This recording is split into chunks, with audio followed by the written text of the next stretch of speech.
Greetings and salutations, my friend. How often do you think of the Roman Empire? That is a question you probably have heard on the internet quite a lot recently. I don't know why. The internet culture is weird, let's be honest.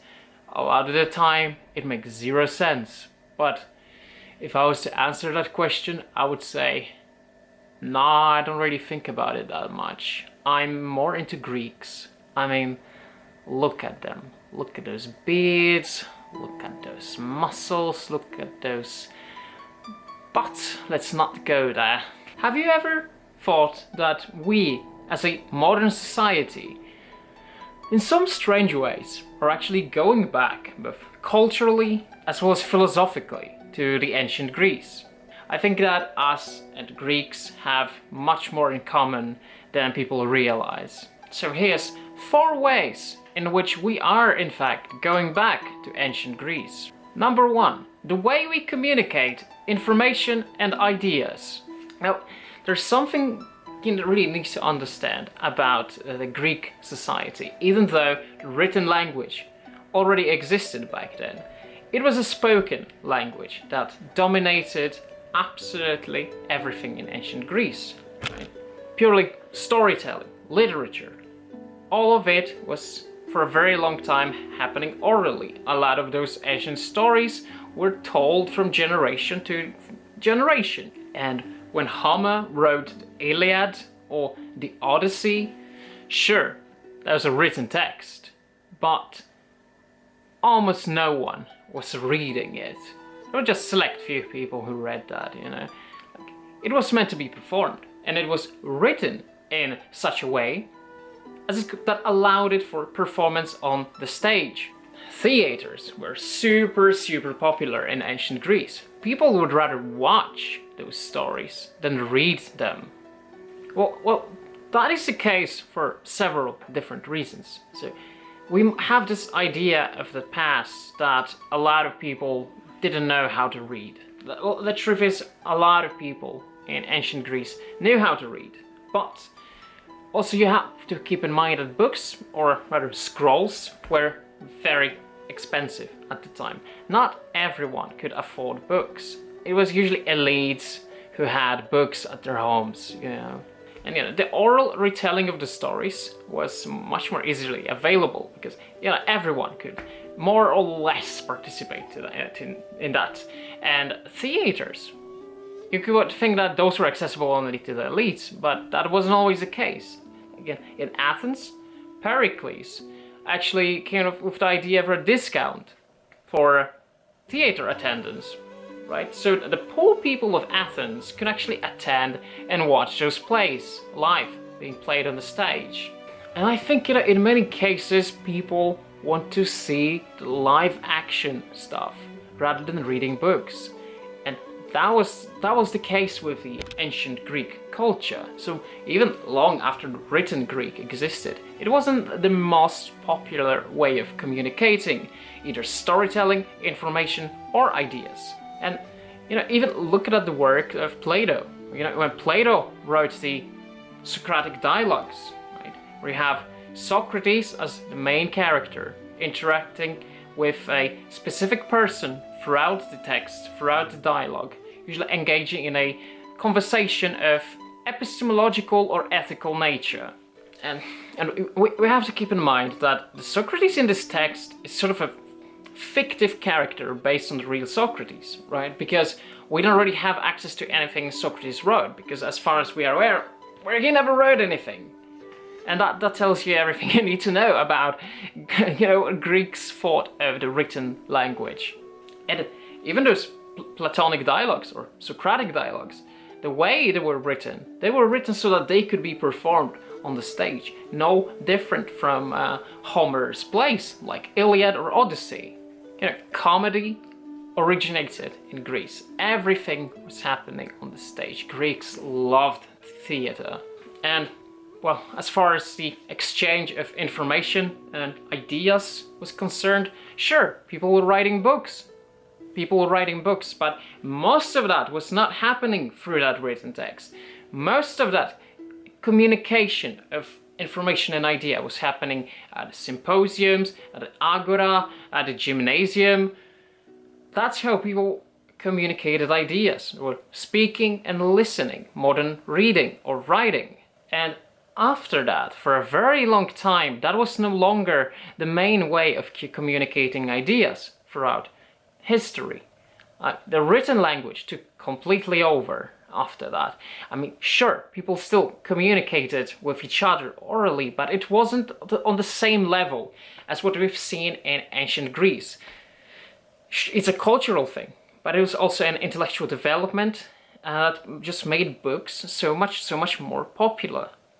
And we are kind of going backwards, or I'm not willing to call it backwards, because backwards usually means worse. And I don't think what we're seeing right now is necessarily worse. It's just different. People are reading less. People are reading much less than they used to. And well, there's a lot of reasons for that.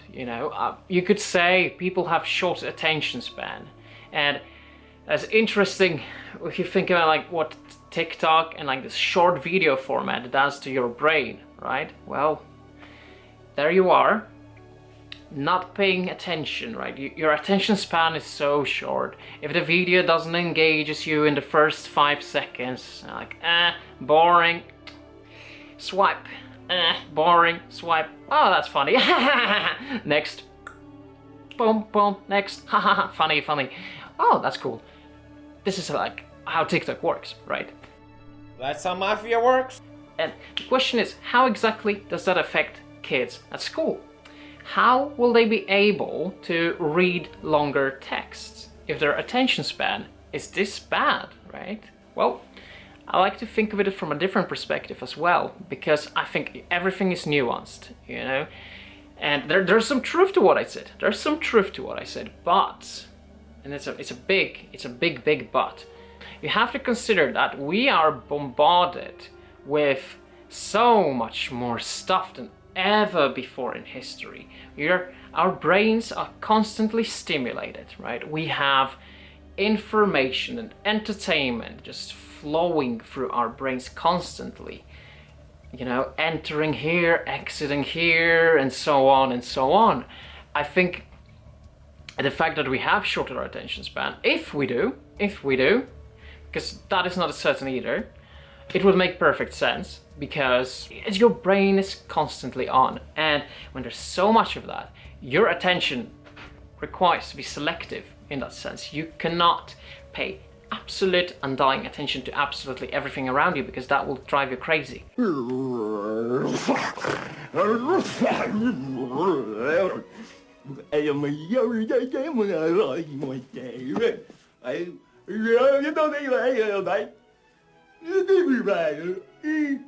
We have selective attention span, and I think it is required to survive in the sort of society we exist in right now. And in that sense, this modern society is very, very different from ancient Greece, but there are some similarities as well. We are moving away from the written language, and we are moving more towards spoken language. People might be reading less, but then again, as far as fiction is concerned, there are any new books that I think would be good. Like, I only read classics, and I'm fed up with fiction. I don't read fiction anymore because there's just nothing interesting out there. But at the same time, people are watching very long podcast episodes or videos that last 1 hour, 2, 3, and a person is able to just sit down and watch all of it. Well, what exactly does that say about our attention span? Well, perhaps it's not as bad as people like to think. I think the best explanation of that is what is happening now is exactly what's happening in ancient Greece. We'd rather see and hear than read. And well, it started with the films, the moving picture, or the movie. That's how you Americans call it. I don't like that term, to be honest. And I think people always had the need to see rather than read. Even when you're reading a book, it's like a film of sorts is playing in your head, right? And now you can watch it on the big screen or a small screen. And or a tiny screen, but also the way we communicate and exchange ideas and information is mostly happening orally rather than in a written form. Like, people watch the news, less people read the news. More people listen to podcasts than they listen to books. Audiobooks are becoming more popular. People rather listen to books than read them. I think it's sort of a cultural thing, right? But it's also technology that allowed us to get here when we went like full circle. We went full circle. As far as technology is concerned, films played a big role there. And the invention of TV, the computer and internet and so on. Internet plays a big role here. Like almost all of the global communication happening right now is happening on the internet. I mean, even what we're doing here right now is internet communication of ideas. I'm giving you my ideas through the screen right now, then I'm reading yours in the comment. But is it really communication, or is it an illusion of communication? Can you actually fully communicate with a person that way?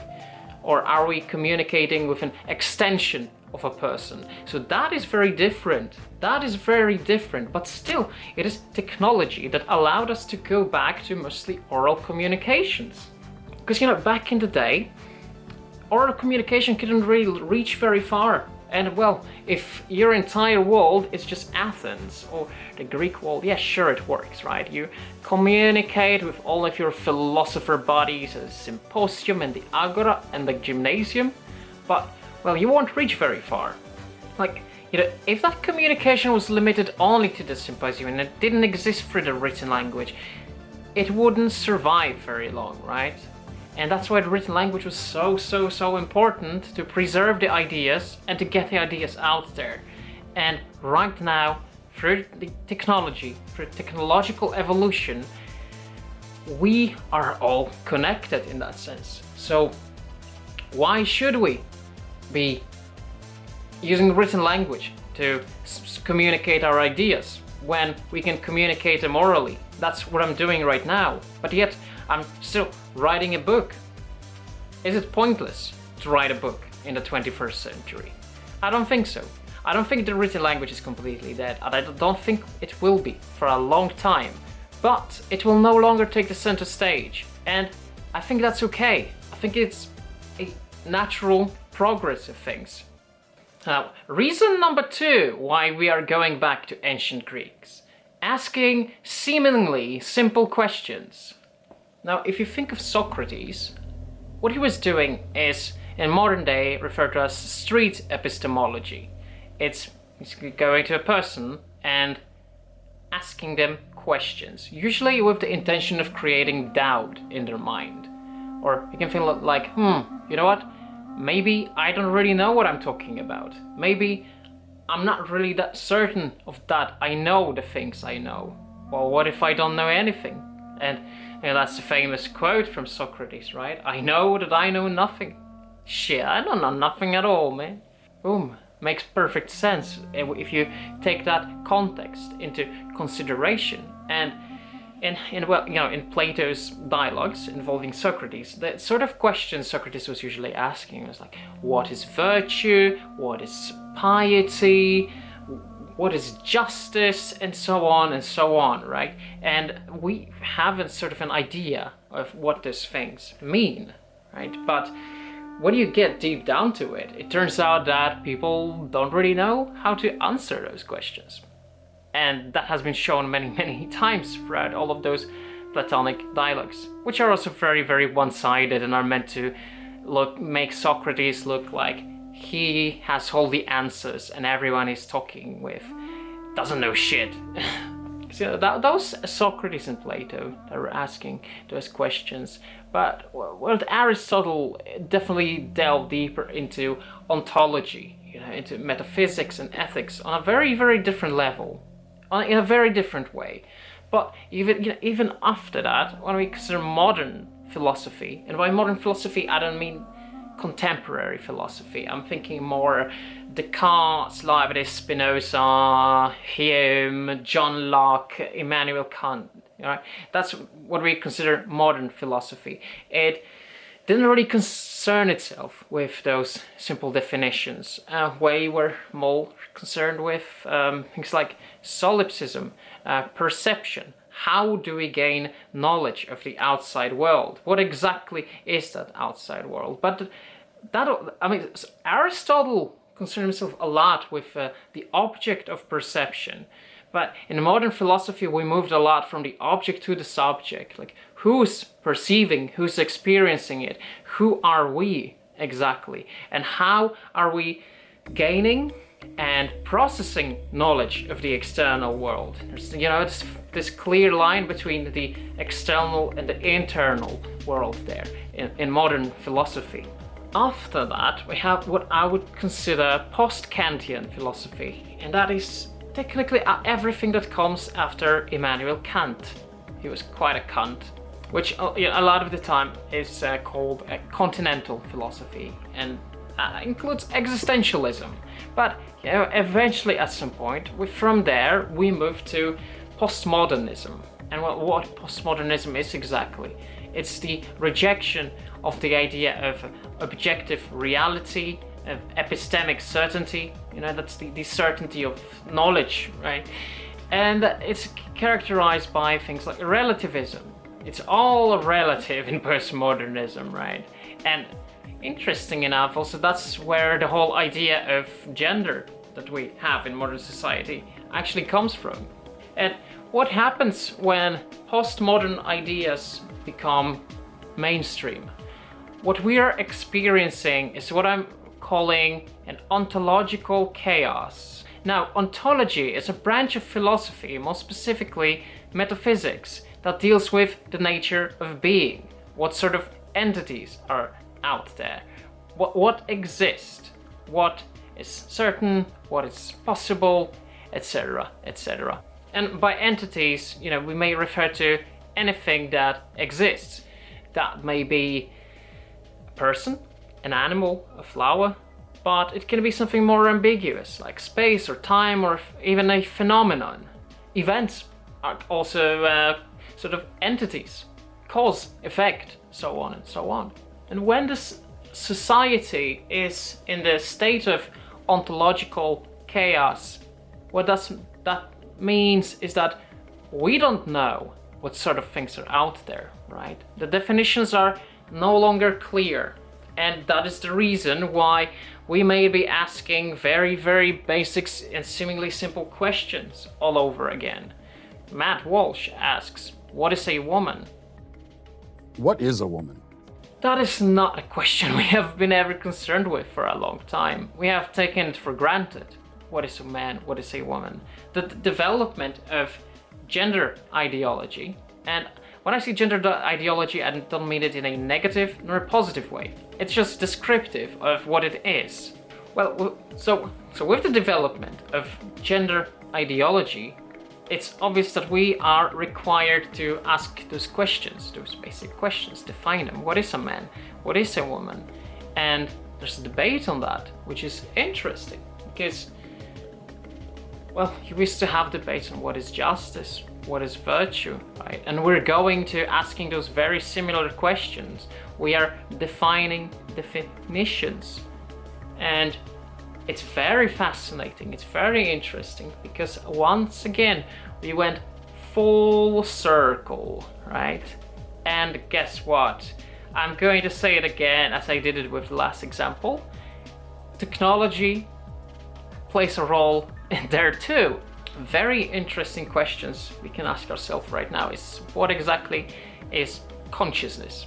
And I think, at heart, we all have sort of an understanding of what consciousness means, what it means to be conscious. But now that we are delving into this world of AI, we might ask ourselves that question all over again. Well, what exactly is consciousness if on the surface level, on the behavioral level, the way AI perceives and acts and the way a human perceives and acts is identical?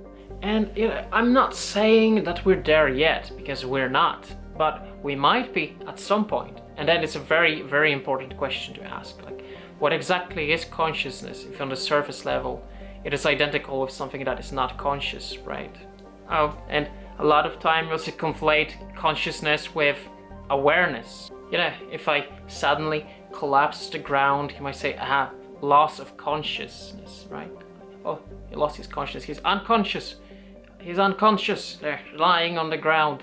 Am I really? Or am I just not aware? Good question, right? What exactly is the difference between consciousness and awareness? Are we experiencing some state of consciousness when we are not aware of our surroundings? Like in situations like that, I might be not aware of what is happening where I am, who's around me, but am I conscious? Would I be dead if I wasn't conscious at that point? You know? Like, we might think that we know what things mean, but a lot of the time we actually don't. And when new development points that out in a way, we are required to ask those questions all over again. And in that way, going back to ancient Greece, fascinating really, how things just go full circle, right? And they say history isn't circular. Interesting. And then again, you could also say that the gender ideology has its origin in technology as well. If you think about it, transitioning has its base in transhumanism, really. Now, third way in which we are going back to ancient Greece, hero worship. You know, the Greek mythology is quite fascinating, you know, because the way Greeks thought of their gods is very different from how Christianity or Islam thinks of their God. You know, Yahweh or Allah. They didn't exactly worship them the same way. They didn't see God as a sort of a savior.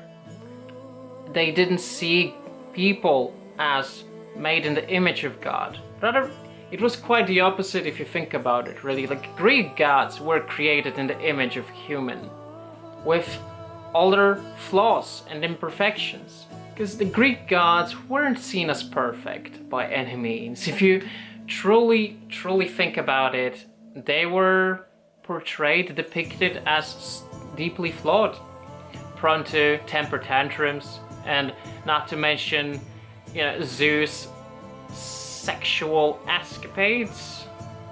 And there's quite a big portion of that in Greek mythology. You know, turning himself into an animal and going after women. What a creep! But despite all those flaws, they had status of a god because of a certain ability they all would provide in Greek mythology. They all were sort of a virtue, if you think about it. And, you know, this idea of multiple gods, polytheism, that's what we call it, whereas right now we have monotheism, we worship one god. But, you know, right now we are doing something very, very similar with what I'm calling superhero worship. We are worshipping superheroes, and you see them everywhere. It's some of the most popular media at this moment revolves around superheroes. All those Marvel films, what else is that? DC? Yeah, is that what's it called? Sometimes I can't even tell the difference between the two, to be honest. Not my thing. I'm not a big fan of superhero films, even though I've watched more than I wanted to be honest. But sorry, not my cup of tea. But it is very interesting that we have this obsession with superheroes. Why exactly is this happening? Could it be because they represent certain virtues? Well, that's very similar to how Greeks perceived their gods. And not to mention that, you know, Greeks, just like us, had an obsession with heroes, right? Heroes that they will call demigods, half gods, and Hercules or Achilles come to mind. You know, to perceive this hero and the status associated with that title of a hero. A demigod was a sort of a superhero, if you think about it. You know, they have powers or abilities above that typical of a human, and I think people always wanted to approach this idea of a god or a hero in that way, as something not necessarily perfect, but something above what is common for a normal human. I think every culture has had some sort of an ideal of what a god is or what a hero is, and that was the case for the Greeks, and that is the case for us too. And I think modern superheroes represent the modern ideal, just like Greek heroes and Greek gods represented their ideals, and just like the Christian God represents the ideal of Christianity, of that Christian mindset. And what I mean that by ideal is what we ourselves want to be, what we strive to be. I think deep down in our nature we want to be gods. And we perceive gods as something we ourselves want to become. And it's bound to culture, right? And my own personal opinion is that God is a God is something that exists outside of culture. I don't think we can understand God through culture.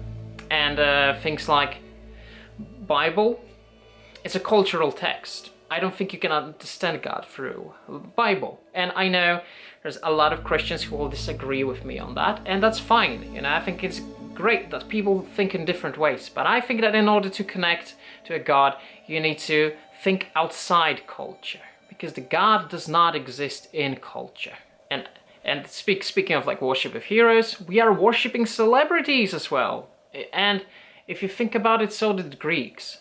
Athletes, actors, all of that. There was a big obsession with celebrities. And we are, I would say in the last couple decades, we have been more obsessed with celebrities than ever before. I think it's quite fascinating, really. Why exactly do we put people on pedestal for this reason? Why do we give someone this status of a celebrity? We are very hierarchical, if you think about it. We're thinking hierarchy. There's so much talk of equality, but I think we all want some people to have higher status than others. We are obsessed with some people more than with others. We worship them almost to a point of a god. And I said it in another one of my videos, that I think that the idea of a monarch, of the pharaoh, of the leader, the king, the pope, on our hierarchy is just what's under the god, right? Hierarchy is deep, exists deep in our nature. There's no escaping that, really. But we also want to be more than what we are.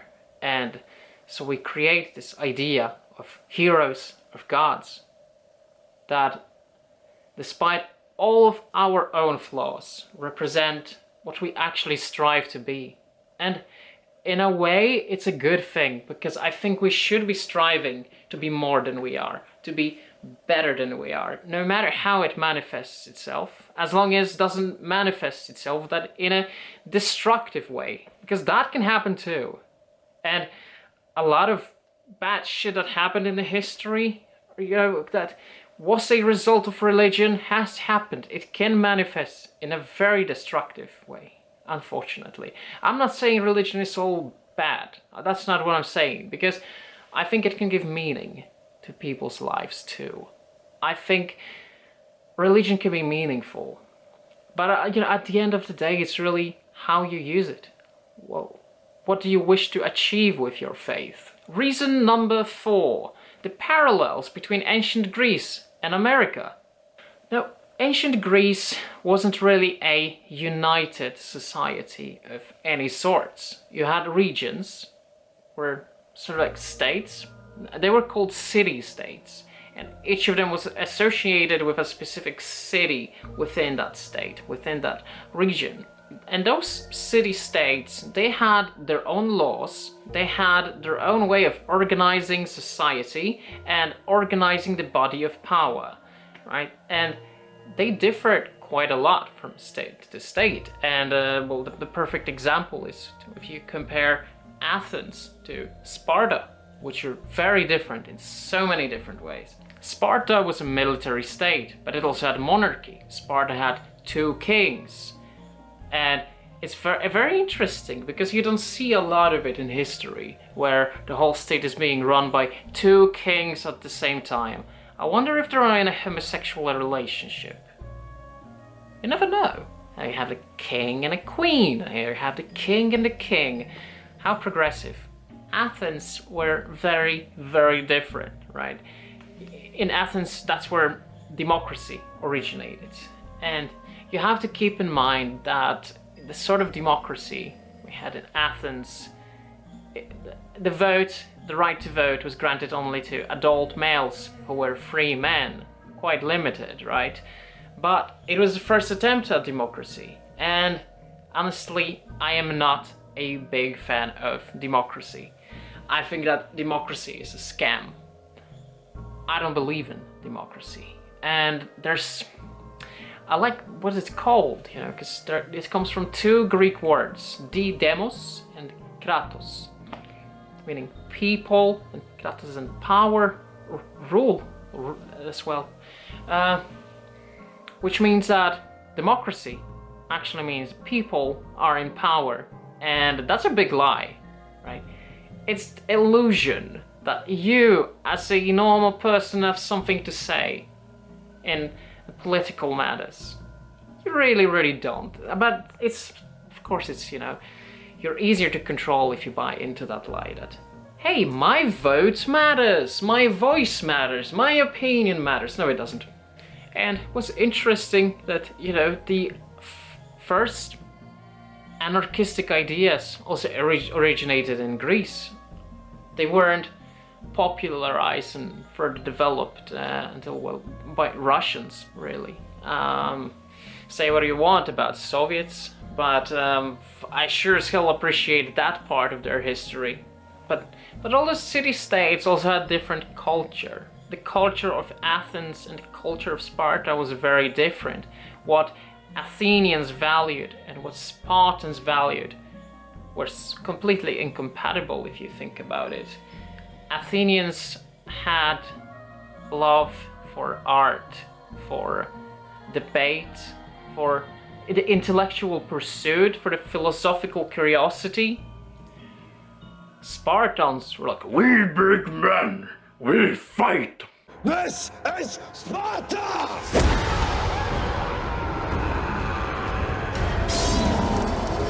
And, you know, a lot of the time when the Greeks weren't fighting Persians, they were fighting each other, right? And the Peloponnesian War is a perfect example of that. But it's funny when you have all those people fighting and killing each other within this one nation that suddenly can unite when there's the external threat coming in. Very funny how that works, right? It was the same case with Native Americans, really, if you think about it. They were at war with each other, they were fighting and killing each other until the white men come and we kill. You know, history is written in blood, you know, it's written in blood. It's unfortunate, but it's in our nature, really. Europeans killed like more than 50 million Native Americans, right? That's genocide. And a lot of the time we don't refer to it as genocide, but it is. It's one of the biggest genocides in history, you know. What about Aztecs and Mayans, Incas, all that? Tragic genocide. That's why sometimes it's hard to love people if you think about it. But I'm trying to see some hope for humanity. I'm trying my heart to see that we are more than that. There's hope for us, that there's some love there. And I want to believe it. But this is not what the video is about. I'm sorry for going off topic. But we've mentioned America, so we're getting somewhere, right? Because if you think of it, there are certain similarities between America and how ancient Greece operated. A lot of states in America have their own laws that do not apply in different states. And, you know, just like Greeks, they had shared history, even shared architecture, even shared religion.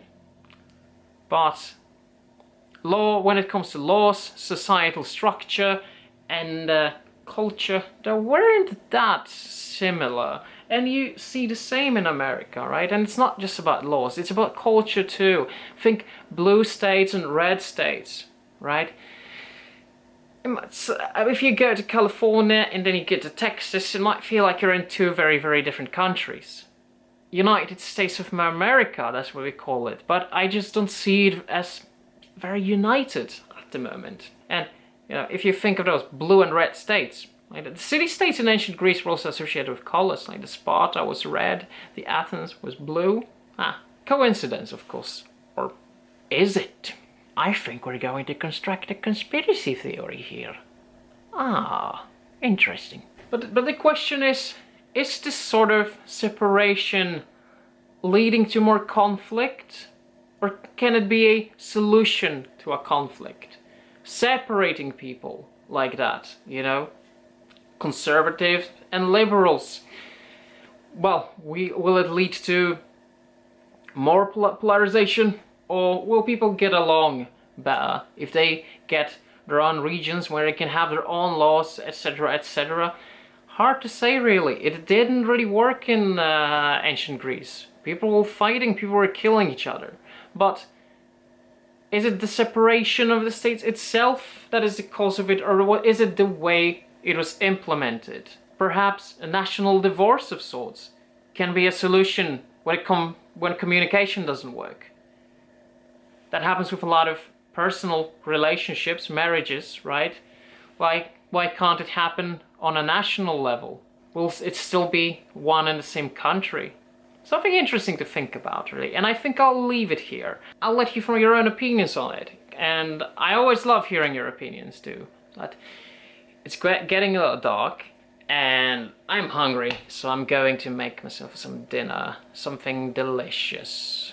Oh, I'm so hungry. Well, thank you as always for watching, and take care of yourself, and I'll see you in the next video. Ciao.